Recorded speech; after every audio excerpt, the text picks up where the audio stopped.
और इस बीच एक बड़ी खबर, उपराष्ट्रपति चुनाव से जुड़ा ही एक बड़ा अपडेट आपको बता रहे हैं। दरअसल थोड़ी देर में पता लग जाएगा, नतीजे आ जाएंगे और उपराष्ट्रपति पद के लिए वोटिंग खत्म हो गई है। जैसा हमने आपको बताया 5 बजे तक का ही समय था, तो बड़ा अपडेट ये कि उपराष्ट्रपति पद के लिए वोटिंग का समय खत्म हो चुका है और शाम 6 बजे से वोटिंग की काउंटिंग वो भी शुरू हो जाएगी। इसके कुछ ही देर बाद संभव है कि नतीजे भी सामने आ जाएं कि आखिर उपराष्ट्रपति, देश का नया उपराष्ट्रपति कौन बनने जा रहा है। एनडीए गठबंधन का उम्मीदवार विजयी होता है या फिर इंडिया गठबंधन का उम्मीदवार विजयी होगा। अशरफ काजमी हमारे साथ कनेक्ट हो गए हैं ज्यादा डिटेल के साथ। अशरफ, वोटिंग का समय खत्म हो चुका है, अब 6 बजे जो है इसकी गिनती शुरू हो जाएगी, यानी थोड़ी देर में क्लियर हो जाने वाला है कि देश का नया उपराष्ट्रपति कौन होगा।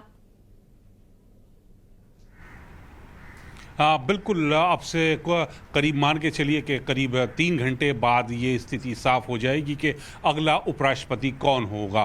क्या उपराष्ट्रपति का ताज सीवी राधाकृष्णन के सिर पे रखा जाएगा या विपक्ष इंडिया गठबंधन के उम्मीदवार बी सुदर्शन रेड्डी होंगे, क्योंकि मतदान हो चुका है, दोनों की किस्मत का फैसला हो चुका है। तमाम जो लोकसभा और राज्यसभा के सांसद थे, मतदाता थे, उन्होंने अपना मताधिकार का प्रयोग कर लिया, मतदान हो चुका है, दोनों की किस्मत का फैसला हो चुका है। 6 बजे के आसपास ये मतदान की जो मतगणना की जो प्रक्रिया है वो शुरू होगी। उसके बाद फिर करीब 1 से 1.5 घंटा लगने की उम्मीद है कि शायद 8 बजे के आसपास तक स्थिति साफ हो जाए और कौन अगला देश का उपराष्ट्रपति होगा, राज्यसभा का सभापति होगा, ये साफ हो जाए। लेकिन हाँ, अभी तक के जो आंकड़ों के हिसाब से अगर बात करें तो एनडीए के उम्मीदवार सीवी राधाकृष्णन का पलड़ा भारी है, जबकि बी सुदर्शन रेड्डी इंडिया गठबंधन के जो उम्मीदवार हैं उनका आंकड़ों के हिसाब से पलड़ा थोड़ा हल्का है,